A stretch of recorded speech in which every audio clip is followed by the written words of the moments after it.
déclarer Nzambe na nkembo, Nzambe na nguya. Alléluia.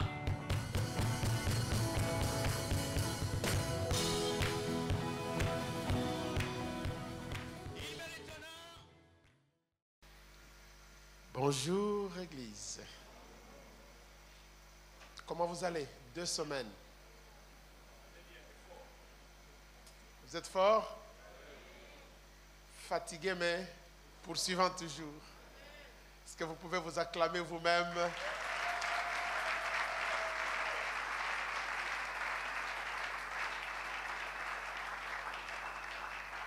Est-ce que nous pouvons juste prier? On peut se lever, juste une seconde. Seigneur, nous prions. Comme Moïse avait élevé le serpent de rein dans le désert, nous prions que le nom de Jésus soit élevé au milieu de nous. Que réellement tous les autres noms disparaissent. Nous ne voulons même pas que nous soyons vus. Nous disparaissons aussi. Que Jésus seul soit vu et entendu. Je diminue, Seigneur, je disparais complètement. Que ce peuple te voie, toi. Que ce peuple t'entende, toi, Seigneur. Bénis ta parole, ô Dieu, au nom de Jésus. Amen. Pouvons nous asseoir. Merci à vous. Merci pour avoir tenu pendant 14 jours, hein, c'est ça? Aujourd'hui, c'est jour numéro 14. Et laissez-moi d'emblée dire un grand merci, encore une fois, à mon frère, Pasteur Kali Kassende. Merci beaucoup. On a parlé un peu de toi, mon épouse et moi disaient, vraiment, le pasteur Kali, on est toujours touché de la manière dont he cares. Comment on va dire ça en français? Prends soin. Mais ma femme ne pouvait pas comprendre que même dans les moindres détails, il s'intéressait à savoir ceci et cela. Et nous apprécions. Nous apprécions. Merci, merci beaucoup. Avec toutes les responsabilités que vous avez, ce pays est grand et les gens sont devenus très occupés. On nous accuse que chez nous en Amérique, on est busy. Mais ici, les gens sont aussi très busy. Au milieu de tout cela, je n'aime pas déranger, je n'aime pas être... je connais ce que c'est qu'être busy. Mais cet homme de Dieu prend soin de nous pendant qu'on est ici, même quand on n'est pas ici, comme il le disait autrefois. Des fois, je l'appelle et il rigole. Il dit, je voulais justement t'appeler. Des fois, il m'appelle et je dis, mais j'étais en train même de penser t'appeler là, dans les jours. Et c'est comme ça, c'est une connexion que Dieu a faite entre nous. Et nous bénissons le Seigneur pour cela et on ne prend rien pour acquis. Applaudissons encore votre pasteur. Appréciez-le, on se lève, on l'apprécie. Come on. Lèvons-nous s'il vous plaît. Apprécions l'ange que Dieu a établi sur cette assemblée et son épouse. Maman Yvette, nous les apprécions, nous les aimons. Est-ce que vous pouvez lever le main en applaudissant si vraiment vous les aimez? Voilà. Nous vous aimons. Merci, pasteur. Merci à vous. Vous pouvez vous asseoir. Merci à tous les collaborateurs, les serviteurs, à tous les ouvriers. Merci en tout cas. C'est vrai, demain nous partons, mais nous partons avec vous dans nos cœurs. En réalité, pendant ces séjours, on avait autre chose à faire. Mais réellement, comme l'homme de Dieu l'a dit, je me suis retrouvé aussi, même si je n'étais pas ici, j'ai participé à d'autres réunions avec vous, en ligne. J'ai été là, j'ai écouté aussi le travail qui a été fait par d'autres serviteurs. C'est seulement parce qu'on est busy. Chez nous, aux États-Unis, quand on fait des conférences, en réalité, c'est que tous les pasteurs invités sont là tous les jours. Sont là. Et c'est ce que je voulais faire, mais on n'a pas pu le faire. Tellement qu'il y avait d'autres choses encore. Mais on est connecté, on est branché, on a suivi, on continuera à suivre. Et on a partagé aussi, j'ai beaucoup partagé tout ce qui se faisait ici pour se rassurer que d'autres personnes aussi en bénéficient. En tout cas, merci, merci, parole éternelle, vous êtes formidables. Que Dieu vous bénisse. Nous voulons aller dans les Écritures, mais juste un rappel, très rapidement, comme il a été annoncé pendant que nous étions ici les 2 autres jours. Nous avons 2 livres que nous avons publiés qui sont disponibles à la librairie. La prière marche et la grâce triomphe. Votre soutien en achetant ces livres nous nous fera du bien. Ça sera vraiment une façon pour vous de soutenir notre ministère. Et les livres ont aussi 2 t-shirts qui ont le même écrit. Hein? Donc la prière marche et la grâce triomphe. Je ne sais pas comment je n'ai pas eu l'occasion de nous présenter. Notre université, depuis un temps, nous avons lancé une université en ligne qui s'appelle Achievers Christian University. J'ai aussi donné des brochures qui seront sur la table. C'est uniquement en anglais. Ce n'est pas seulement la théologie. Nous offrons les cours de théologie, nous offrons aussi les leadership, nous offrons aussi les cours de business, la psychologie et tant d'autres. Plus de 32 différentes options sont disponibles sur notre université en ligne. Si ça vous intéresse, veuillez juste vous procurer une brochure. C'est comme ça, une, hein? Ok, merci. Voilà, je te donne à toi. Toi là, tu as beaucoup d'onction, il faut que tu prennes quelques cours. Tu prends déjà les cours? Hein? Tu prends déjà, non? Ok, va consulter un peu là. Dieu, quand on revient ici, je crois que je vais te trouver à un autre niveau. Parce qu'il y a quelque chose de fort avec toi, mon frère. Que Dieu te bénisse. Merci, pasteur Kali, parce que tu as un peu introduit mon message.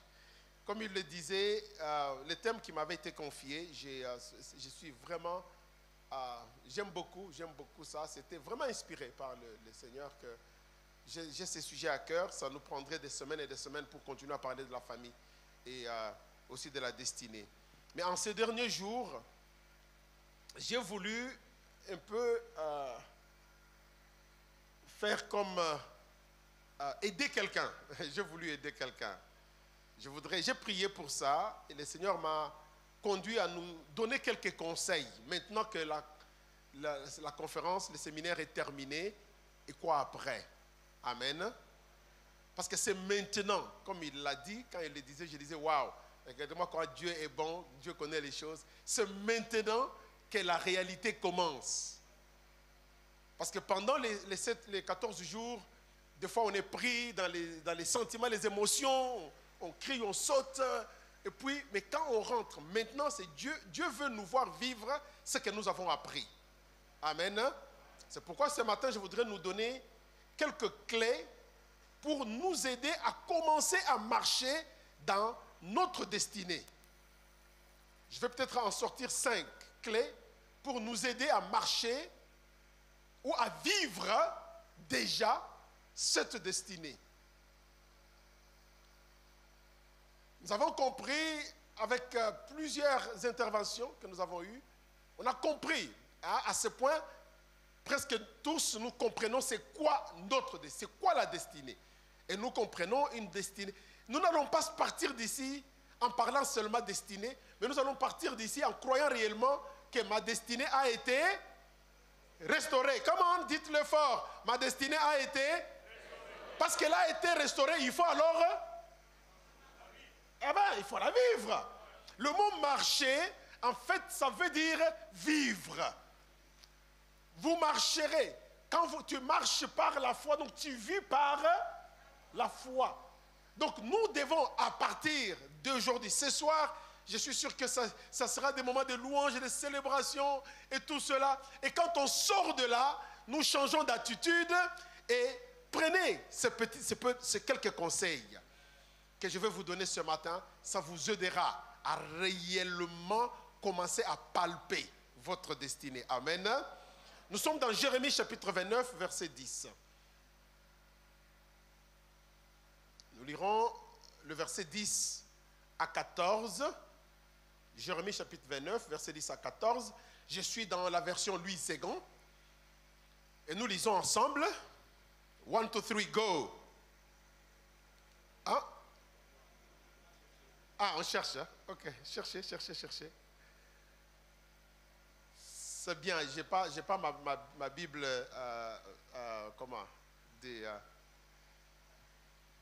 physique, j'ai l'électronique, ça va très vite pour trouver. Mais je préfère ce que vous avez là, c'est beaucoup mieux. Quand on essaye de diminuer les kilos, quand on voyage, on prend ça, ça va très vite. Ça. Est-ce que vous y êtes? Oui, nous y êtes. Allons-y, verset 10. Tous ensemble, 1, 2, 3, go. Mais voici ce que dit l'Éternel. Dès que 70 ans seront écoulés pour Babylone, je me souviendrai de vous et j'accomplirai ma bonne parole en vous ramenant dans ces lieux. Car je connais les projets que j'ai formés sur vous, dit l'Éternel. Projets de paix et non de malheur, afin de vous donner un avenir et de l'espérance. Vous m'invoquerez et vous partirez. Vous me prierez et je vous exaucerai. Vous me chercherez et vous me trouverez. Si vous me cherchez de tout votre cœur, je me laisserai trouver par vous, dit l'Éternel.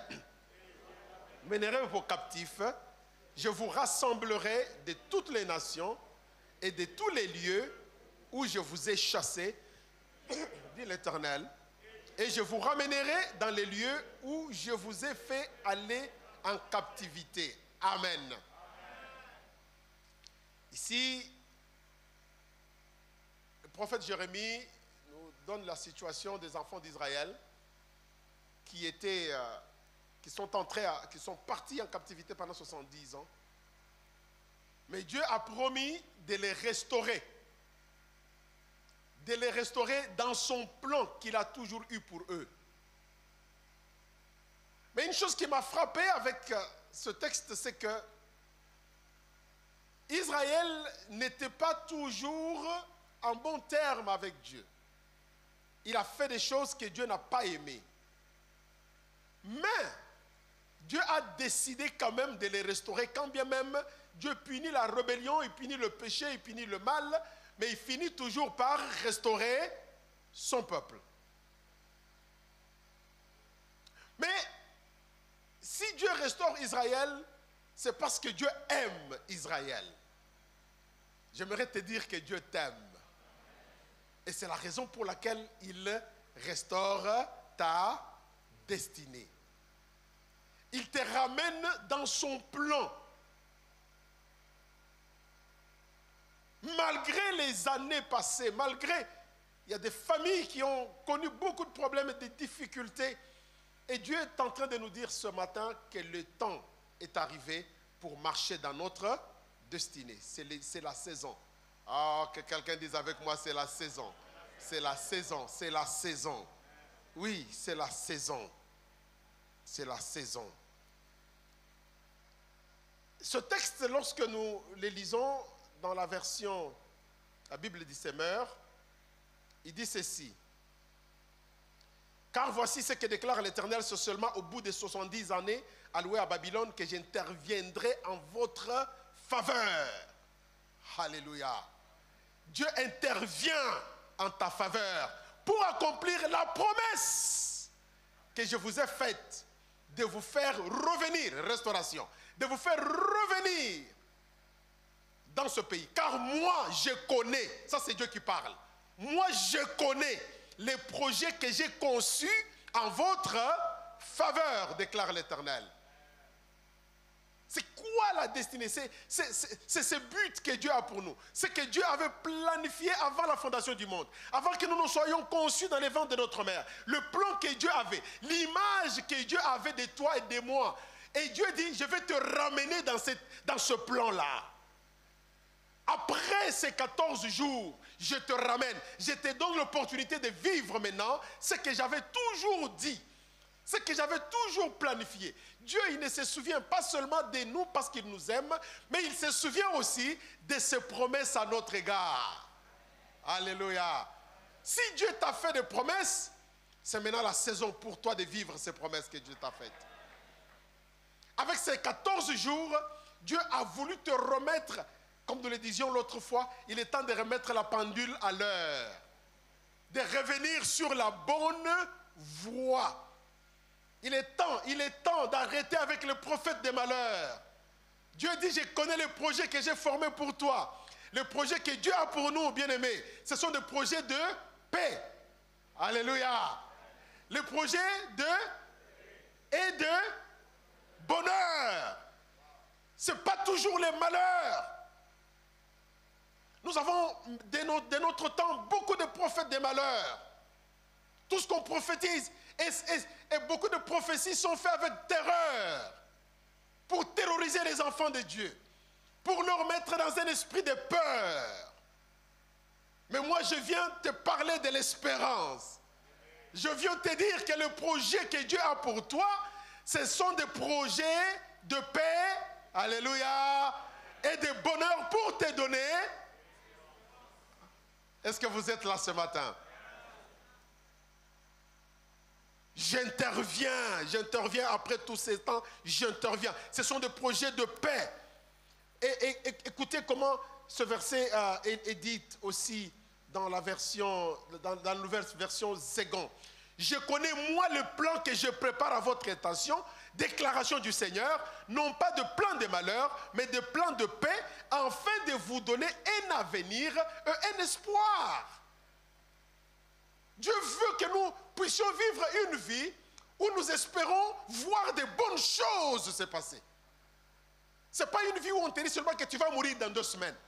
Dans ta famille, il y a la mort qui est en train de frapper. Tu vas aussi suivre. Si tu ne fais pas ceci, toutes ces choses-là, bien aimé, il y a un temps, une église comme celle-ci, vous êtes enseignés, vous connaissez la parole. Ne vous laissez pas séduire par des prophètes de malheur. Ne vous laissez pas séduire par des prophètes de malheur qui cherchent à manger. Ne vous laissez pas prendre. Vous avez appris la vérité, vous connaissez la vérité. Demeurez dans la parole, demeurez dans les Écritures et votre avenir sera meilleur. Votre lendemain sera meilleur. Parce que Dieu ne vous a jamais abandonné. Il est avec vous. Alors que quelqu'un dise Amen bien. Acclamez ce grand roi. Acclamez-le, acclamez-le. Dieu est avec vous. Parole éternelle, Dieu est avec vous. Je leur ai dit, Dieu est avec eux. Et que quelqu'un dise, je sais que Dieu est avec moi. Quand vous regardez ce qu'Israël a fait comparé à ce que toi tu as fait, dis-toi, non, si Dieu peut le pardonner, hein, il peut me pardonner aussi. Merci mon frère qui est en train de taper, hein, comment on dit, le beau qu'on a. Fais ça, Dieu est avec moi. Dieu est avec moi. Fortifie-toi, bien-aimé. Fortifie-toi. Il est temps de marcher dans ta destinée. Il est temps de vivre le projet que Dieu a pour toi. Il est temps de vivre dans le plan de Dieu. Que ta famille reprenne sa place. Que toi, tu reprennes ta place dans la famille. Que par toi, ta famille complètement change. Alléluia. Voici quelques conseils. 5 clés qui vont nous aider à marcher. Premier conseil, première clé. Maintenant que nous avons appris des choses, maintenant que la réalité commence, dès demain lundi, la première chose que je vais te conseiller de faire, commence à faire des choses ordinaires d'une manière extraordinaire.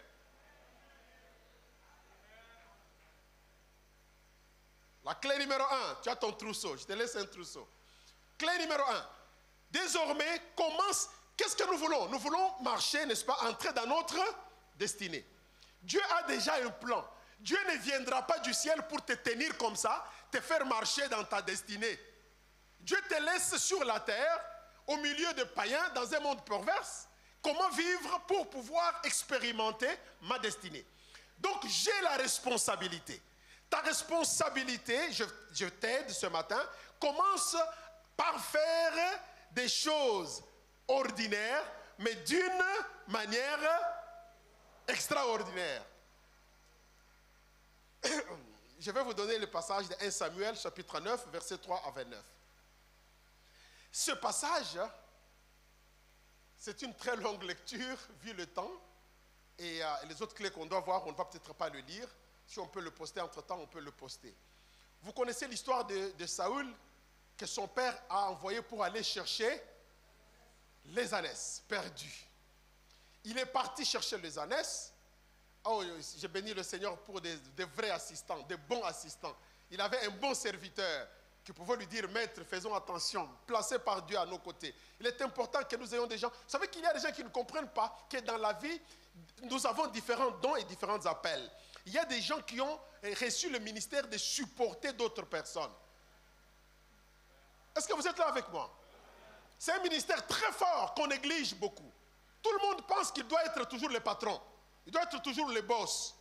Mais vous savez, un bon boss est fait par un bon entourage. C'est cet entourage-là qui fait que le boss soit boss.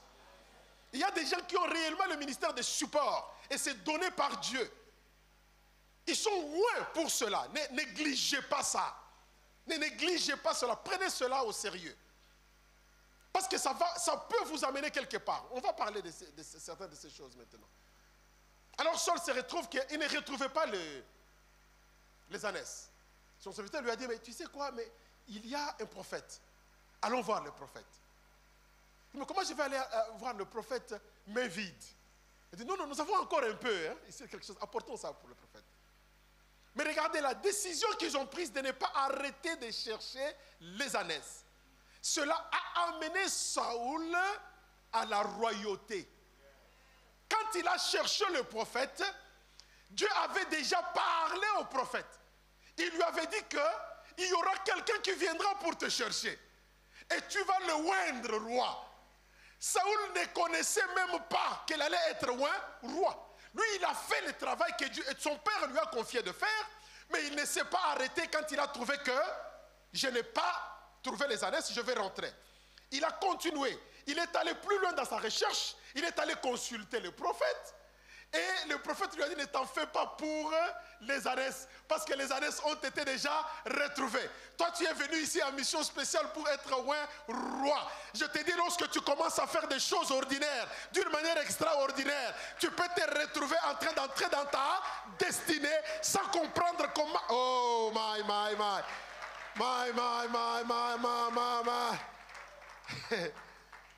Prends la décision aujourd'hui de commencer aujourd'hui. Devant les choses ordinaires, agis d'une façon extra. Tu es dans un bureau. Ne fais pas seulement le travail comme tout le monde. Fais-le différent que tout le monde. N'arrête pas. Lorsque les gens quittent le boulot à 13h parce qu'il n'y a personne, alors qu'il faut quitter à 16h, toi tu restes jusqu'à 16h. J'ai entendu quelqu'un qui me dit, oui, je suis au ministère. Si c'est quel ministère qu'elle me disait? Ah, là-bas nous partons seulement de temps en temps. Il faut seulement partir lundi, mardi ou mercredi et puis c'est fini. Et puis tu te demandes pourquoi Dieu ne te fait pas entrer dans ta destinée.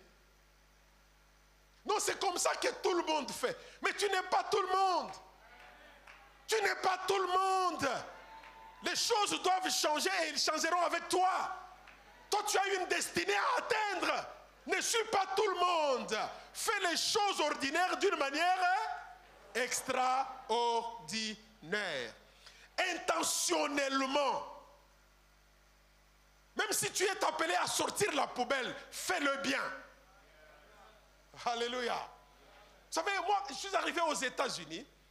Quand je suis arrivé à Atlanta, mon premier job, j'ai lavé les assiettes dans un restaurant. J'étais un plongeur, comme ça que ça s'appelle en français. Le plongeur, c'est les gens qui lavent les assiettes. Des fois, j'ai lavé et j'ai des pleurs. Je me dis, je n'ai jamais lavé les assiettes de ma mère. Là, je suis en train de laver les assiettes pour les gens. Mais je le faisais bien. Au point où mon manager a commencé à m'apprécier. Les gens qui se moquaient de moi, mon anglais n'était pas encore bon. Quand on me dit, allez, go get me the map. Le map, c'est le torchon là. Moi, je ne savais pas map, c'est quoi. Moi, je vais chercher le balai. Tout le monde se rigole de moi là derrière. Africain. On se moque de moi. Mais j'ai fait bien et j'ai eu la promotion 3-4 mois après. Je suis passé de laver les assiettes à aller faire les frites. C'était une promotion. J'ai commencé à faire les frites. Après les frites, on m'a mis là-bas pour faire les steaks. J'ai commencé à faire les steaks. J'ai commencé à être maintenant un peu quelqu'un. Ah. Une promotion, de promotion à promotion. Et entre-temps, j'allais à l'école, j'allais à l'université. J'ai terminé mes études, j'ai épousé ma femme en travaillant dans ce restaurant. Avec les salaires qui commençaient à monter. Bien-aimés, vous cherchez la promotion, mais faites bien ce que vous êtes en train de faire maintenant. Vous ne savez pas qu'est-ce qui vous attend. Peut-être que c'est vous qui allez diriger cette compagnie-là les lendemains. Commencez par faire les choses ordinaires d'une manière... Demain déjà. Il faut commencer demain. Il faut commencer demain. Qu'on réalise quand vous rentrez au boulot que quelque chose s'est passé. On te demande quoi? Dit, ta destinée a été restaurée. J'ai passé 2 semaines dans la présence du Seigneur. Ma destinée a été restaurée. Et maintenant, je marche dans ma destinée. Parce que je sais qui je suis. Dis même à quelqu'un, prends la photo avec moi aujourd'hui là. Parce que demain tu ne sais pas à quoi je vais ressembler. Prends la photo. Prends la photo. Zwanga photo. Comment? Prends la photo. Parce que tu es en train déjà de marcher là où Dieu a préparé que tu sois. Faire des choses ordinaires. Je parle de l'excellence. Il faut mettre de l'excellence. Moi, j'ai appris à mes enfants de toujours chercher mieux. La moyenne, ce n'est pas bon, ça ne suffit pas. Ne dis pas aux 50%. Non, 50%, ce n'est pas bon. 50%, il suffit d'un petit rien, tu descends en dessous de 50. Il faut toujours chercher l'excellence.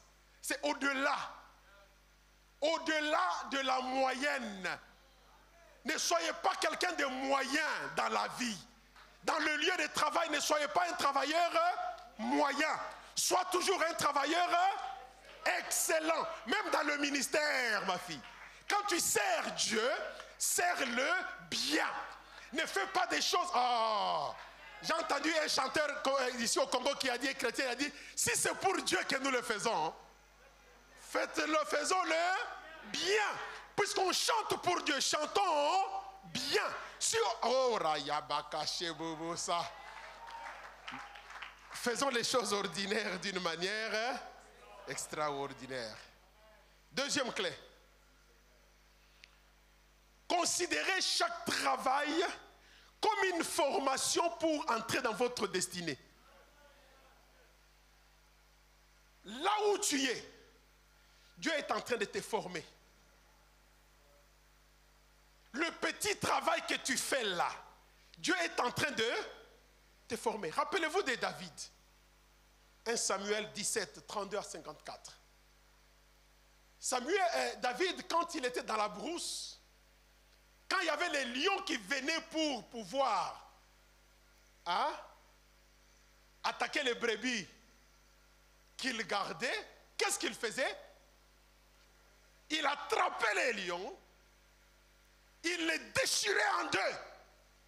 Mais il était en train d'être formé pour des choses grandes. Lorsqu'il s'est retrouvé devant Goliath, et le roi était là, tout le monde dans des problèmes compliqués. Je vous ai donné le passage, vous pouvez le lire. Les gens se demandaient, mais comment on va faire avec cet homme qui est en train d'insulter Israël? David est arrivé, il a posé seulement la question. Qu'est-ce qu'on fera à celui qui va renverser ces Goliaths? Alléluia. Bien aimé, il faut refuser la gloire du vainqueur sans récompense. Ici, beaucoup de gens aiment la gloire, mais sans récompense.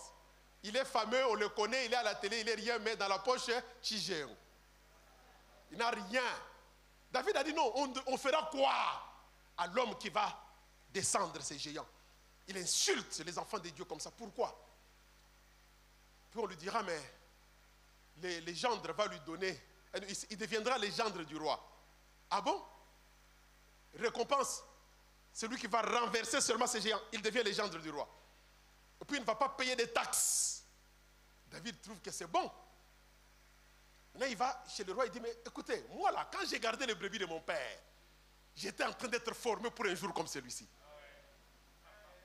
Alléluia. Le petit travail là que tu fais, c'est une formation. Ne néglige pas, ne néglige pas. Il y a des gens qui se disent souvent, je n'ai rien, je n'ai pas grand-chose. Non, tu as quelque chose.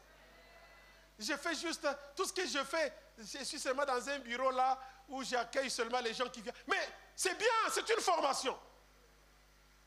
C'est une formation. Apprenons à réaliser que là où Dieu nous a placés, Dieu veut nous amener quelque part. Alléluia. Dieu veut nous amener quelque part.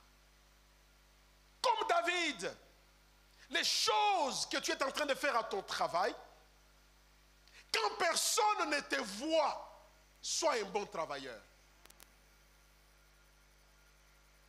C'est ça même l'intégrité. C'est ce que tu es quand personne ne te voit. Qui es-tu? Comment tu fais les responsabilités qui te sont données? Quand personne ne te regarde, que ce soit à l'église, que ce soit dans un boulot quelconque, dans un business ou dans quoi que ce soit, comment tu te comportes quand il n'y a personne? Ou bien tu fais les choses pour plaire au patron? Pour plaire à quelqu'un? Non, non, non, non, non, non, non. Sache que Dieu te voit. Dieu est en train de te former et il veut t'amener quelque part. Il veut faire de toi un grand, un vainqueur. Mais commence d'abord là où il est en train de te former. Quelqu'un dit, je suis en formation. Parce qu'il y a des géants à venir. Je dois être formé maintenant pour affronter les géants demain. Vous savez, ta destinée ne va pas seulement tomber du ciel comme ça. Boum! Il y a des gens qui pensent que moi, je deviendrai tel. Devenir tel ne va pas seulement devenir. Tu dois y marcher. Tu dois y arriver. Vous savez, même quand nous dirigeons l'église, il y a des choses que nous avons connues qu'on n'a pas compris pourquoi on a connu ces choses-là. Dieu était en train de nous former, on ne le savait pas. Dieu était en train de nous former. Je disais au pasteur Kali l'autre jour que mon père, quand il est venu aux États-Unis, et il est venu au culte, le premier culte, après le culte, il était dehors. Mon père était quelqu'un de très fier, et toujours fier de lui. Et il était vraiment fier de moi. Quand bien même il était déjà présenté comme mon père, il se présentait encore chez les gens. Il saluait les gens, il dit, c'est moi le papa de celui qui vient de parler, c'est mon fils. Je savais qu'un jour il allait devenir pasteur. Je savais. Je savais, moi je le savais, moi son fils, parce que quand il était petit, on a grandi catholique, et à la maison on avait une petite chapelle, et on les trouvait tout le temps dans la chapelle à genoux, avec le chapelet en train de prier, quand il était un petit gamin, un garçon. Mes parents ont failli même m'envoyer au petit séminaire à un moment. Je ne sais pas comment j'allais rencontrer ma femme si j'étais au petit séminaire. Et ces beaux enfants que j'ai maintenant et mes petits-enfants, hey, Dieu merci. Dieu m'a sauvé. Dieu m'a sauvé. Tout ça, c'était déjà une préparation. Et ma maman m'appelait, depuis mon enfance, ma maman m'appelait Moulami. Moulami, dans la langue de chez nous, veut dire gardien berger. Elle m'appelait comme ça, elle ne savait pas que j'allais devenir berger un jour. Je connaissais des choses, tout ça c'était des formations. On m'a mis à l'église catholique, j'étais acolyte. À un moment j'étais acolyte, je servais déjà au temple. Depuis mon enfance, il y a des choses que tu connais aujourd'hui. C'est une formation pour ce que tu dois devenir demain. Non, soyons un peu pratiques, hein? Soyons pratiques. Nous voulons marcher dans notre... Mais ça ne sera pas un hasard. Ça ne sera pas un hasard. Un jour, je disais à mes enfants à l'église, je dis, écoute, tu es dans un boulot, tu nous amènes des sujets de prière. Prions que j'ai la promotion. Et à ton boulot, il y a possibilité de promotion. Mais toi, tu arrives toujours au travail en retard. Tu pars toujours avant les autres. Tu fais les choses bizarrement. Et tu pries qu'on te donne la promotion. Les jours de la promotion, on regarde les gens, on ne te considère pas. Tu viens maintenant dire que les sorciers de ton village t'ont poursuivi jusqu'en Amérique. Ça n'a rien à voir avec les sorciers. C'est toi-même, tu ne fais... Oh! Tu peux entrer dans ta destinée, mais change. Change. Change. Vous savez, moi, je n'abandonne pas. Je sais qu'il y a de l'espoir pour ce pays. Je sais qu'il y a de l'espoir. Les choses vont changer. Ça prendra le temps que ça va prendre. Mais ça doit commencer par une personne. Et la personne là, c'est toi. Come on, le Bokonato, on dit c'est moi. C'est moi. La personne là, c'est moi. Et ça commence déjà aujourd'hui. Quand tu rentres, commence à faire des choses d'une manière différente. Et quand les gens te demanderont, tu te diras, j'étais adjoint avec de compassion. Et là, ma destinée a été changée, restaurée. Et moi, je marche maintenant dans ma destinée. Quelqu'un acclame le Seigneur.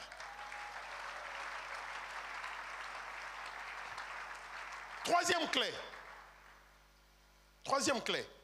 Bien gérer ses responsabilités. En d'autres termes, être sérieux. Regarde quelqu'un, dis-lui, sois sérieux. Sois sérieux. Sois sérieux. Vous savez que Dieu attend de nous que nous soyons sérieux. Si nous voulons prendre Dieu au sérieux, soyons sérieux. Si nous ne sommes pas sérieux, nous ne prendrons pas non plus Dieu au sérieux. Si nous sommes sérieux, nous prendrons Dieu au sérieux. Il y a une histoire que j'aime beaucoup. Des disciples dans la Bible sont devant un démon. Ils n'arrivent pas à chasser les démons. Et puis le Seigneur Jésus vient. Et Jésus parle, il dit seulement une parole. Et puis les démons sont sortis. Cet enfant est guéri. Et puis ils disent, mais vieux, c'est quoi cette affaire? Comment nous, on n'a pas pu... Comment nous, on a travaillé, on n'a pas pu chasser ces démons? Vous savez ce que Jésus leur a dit? C'est à cause de votre incrédulité. Mais j'ai fait des recherches, papa. J'ai trouvé que le mot là, incrédulité, il y a une version de la Bible qui dit carrément ceci. Parce que vous n'avez pas pris Dieu au sérieux. Être incrédule, c'est ne pas prendre Dieu au sérieux. Il y a des choses que nous ratons tout simplement parce que nous ne sommes pas. Beaucoup de chrétiens sont moins sérieux. Malheureusement, beaucoup de chrétiens sont moins sérieux. Regarde ton voisin, dis-lui, est-ce que c'est toi? Dis-lui, c'est pas moi, ou est-ce que c'est toi? Il y a des chrétiens qui sont réellement des moins sérieux. Dans les choses qu'ils font, ils sont moins sérieux. À un moment, je ne comprenais pas pourquoi ici, on gueule souvent sur les travailleurs, on gueule souvent sur les gens. Et moi, ça me dérangeait. Et puis après, j'ai commencé à comprendre. Il y a des gens qui sont très moins sérieux. Moins sérieux. Tu lui dis, amène-moi. Une fois, je suis dans un restaurant, dans un flat, il y a longtemps. Et je commande un Fanta. Et puis, la bonne dame amène le plateau avec le Fanta. D'abord, elle est en train de denda. Elle arrive avec le Fanta, elle met le Fanta. Et puis elle dit, hey, n'a pas ça l'hiver, hein? Elle part encore, en train de denda, on attend. Elle va prendre le verre. Elle vient maintenant avec le verre. Pardon, hein, papa, pardon. Hey, ouvre bouteille, n'a pas ça ni, hein? Mais ça, c'est du manque de sérieux. C'est du manque de sérieux.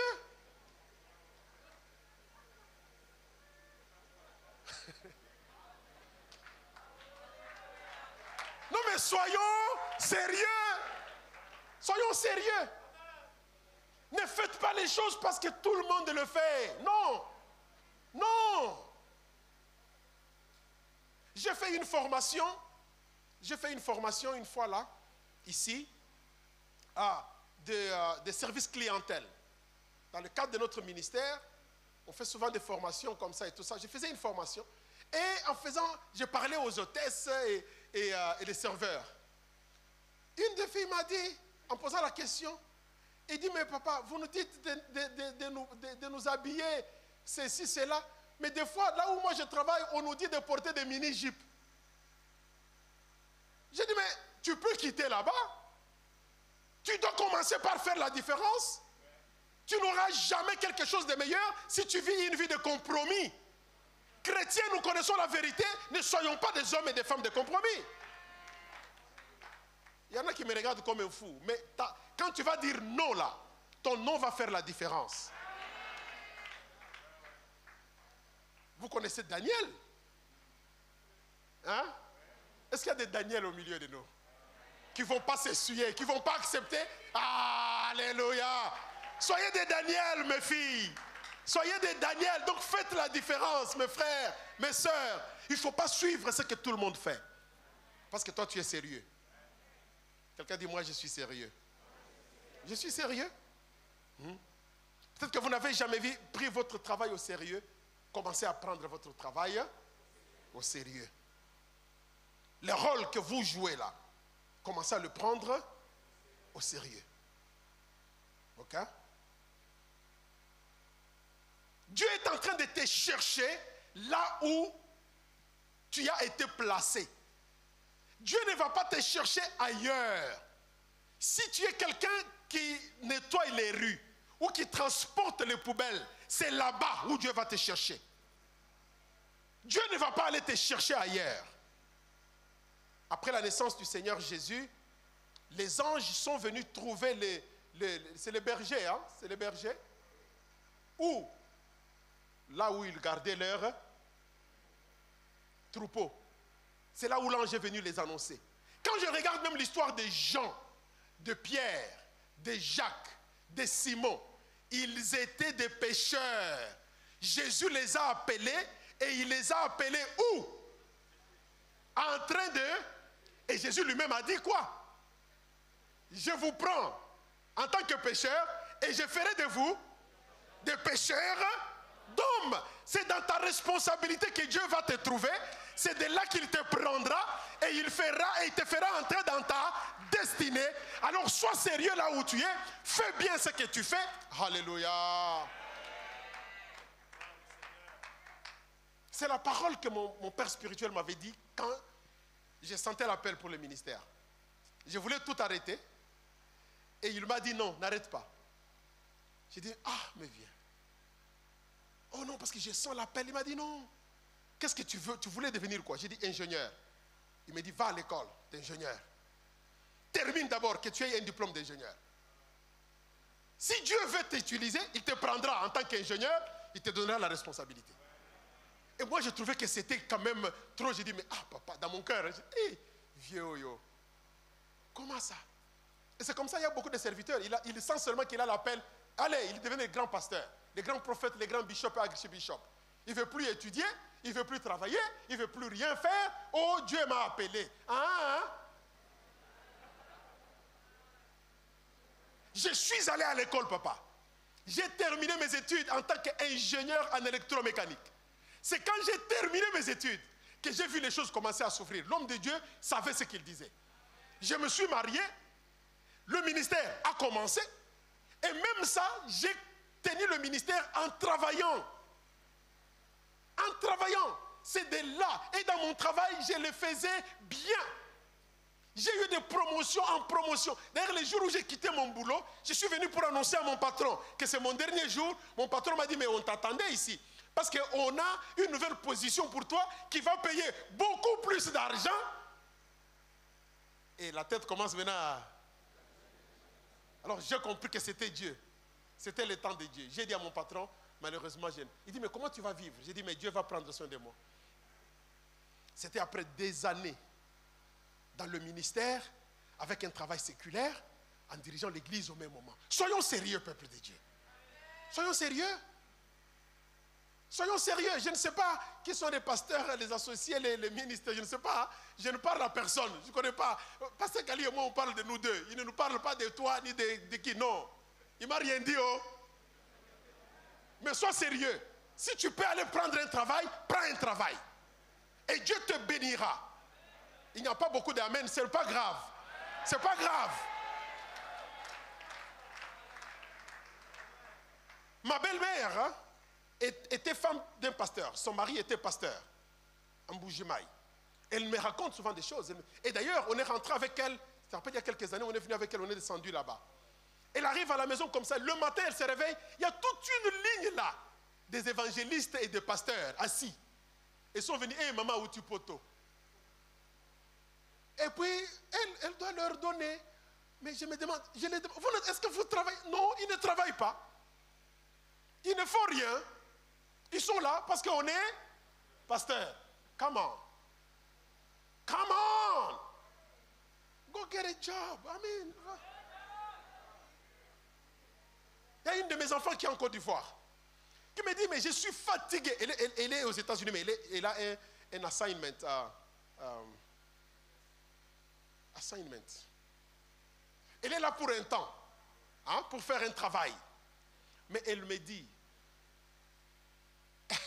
il dit, papa, je suis fatigué. Des serviteurs, des prophètes, ils sont chez moi jour et nuit. Oh, le Seigneur m'a dit, il faut que je prie pour toi pendant 3 jours.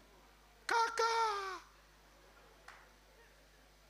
Alors, elle dit, moi j'ai mon papa là-bas, il m'a formé différemment aux États-Unis.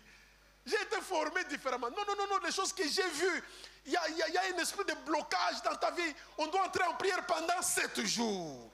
Et on doit faire... Et elle travaille. Elle travaille pour une université américaine qui est là-bas. Donc on prie demain, on prie aujourd'hui, on prie ceci, on prie cela, on prie ceci. Vous savez des fois à quoi on ressemble. Notre crédibilité de pasteur est en train d'être détruite seulement comme ça. Serviteur de Dieu, allez travailler.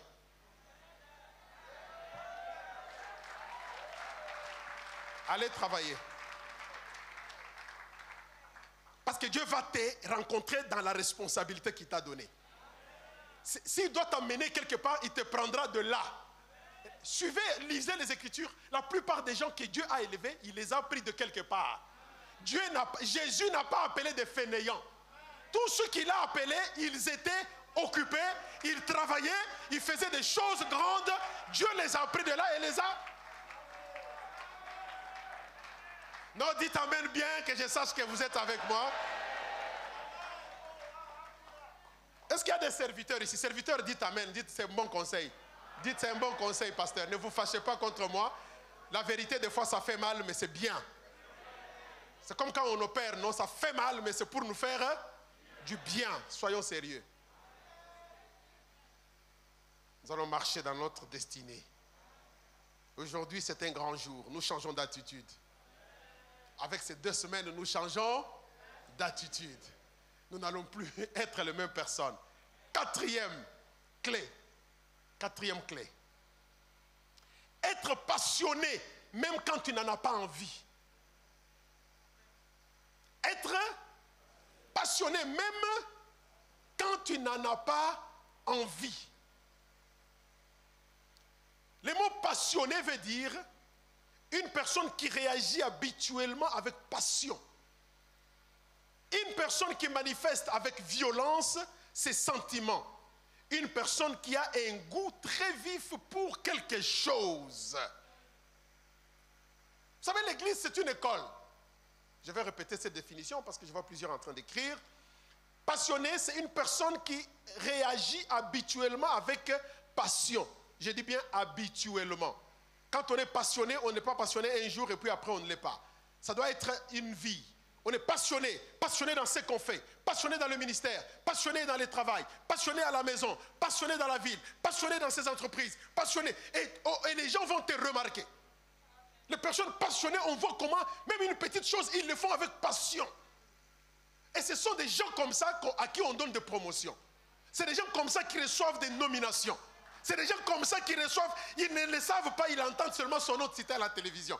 Ministre des Affaires, et ton nom sort. Quelque part, les gens t'ont vu, t'ont remarqué, ils ont glissé ton nom. Sois toujours passionné dans ce que tu fais. Amen. Personne qui réagit habituellement avec passion. Personne qui manifeste avec violence ses sentiments. Personne qui a un goût très vif pour quelque chose. 5e clé. Matthieu 6, 33. Cherchez premièrement le royaume des cieux et sa justice. Et puis quoi? Qu'est-ce qui t'est donné?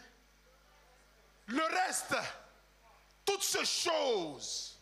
Si nous cherchons premièrement le royaume, en tant que chrétiens, enfants de Dieu, donnons priorité au royaume de Dieu. Même dans nos lieux de travail, donnons priorité au royaume de Dieu.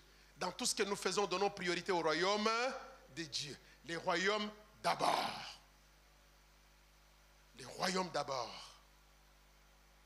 Donc il faut choisir Dieu, mettre Dieu au-dessus de tout ce que tu fais. Tu sais, dans ce travail séculaire où j'étais, quand j'arrivais à mon travail, À un moment même, mon patron, mon chef direct, j'ai travaillé avec le vice-président de la compagnie. J'étais le coordonnateur pour la branche internationale. J'étais responsable de nos succursales. Au Canada, on en avait 2, en Argentine, au Brésil, en Angleterre, en Australie. Et c'est moi qui coordonnais toutes ces histoires. Et quand j'arrivais au boulot, mon chef était toujours là, il arrivait toujours avant nous. Et à un moment, il a compris et il me respectait parce que quand j'arrive sur mon bureau, je dépose mes histoires, je m'assieds les 5 premières minutes, je m'incline sur mon bureau, je fais ma petite prière. Et des fois, quand je me relève, il est là. Il attend. Et il respecte cela. Quand j'ai des rencontres qui concernaient les choses de Dieu, il savait que j'étais pasteur. Et je le lui avais dit. J'ai dit, l'église, Dieu c'est d'abord priorité. Dans tout ce que nous faisons, c'est priorité. Quand on va manger, on a des réunions à l'heure de lunch pour manger, on arrive et il veut prendre à manger comme ça, il me regarde, il laisse tomber. Il attend que je prie. Il a compris, j'ai lancé le message est passé. Pourquoi vous avez peur? Donnez priorité au royaume partout où vous êtes. Que l'on sache que vous êtes chrétien, que pour vous c'est Dieu d'abord et toute autre chose vient après. Reconnaissez Dieu dans votre travail et Dieu vous bénira dans ce travail-là. Reconnaissez Dieu dans vos entreprises et Dieu bénira vos entreprises. Reconnaissez Dieu dans les petits boulots que vous faites là. Et vous verrez comment Dieu va vous élever. Nous avons ces 5 clés, juste des petits conseils pour nous permettre de marcher et d'entrer dans notre destinée. Aujourd'hui, c'est les jours, c'est le début d'une nouvelle saison. Après le culte de ce soir, je déclare que tu entres dans une nouvelle saison. Et quelqu'un dit à haute voix, c'est ma saison.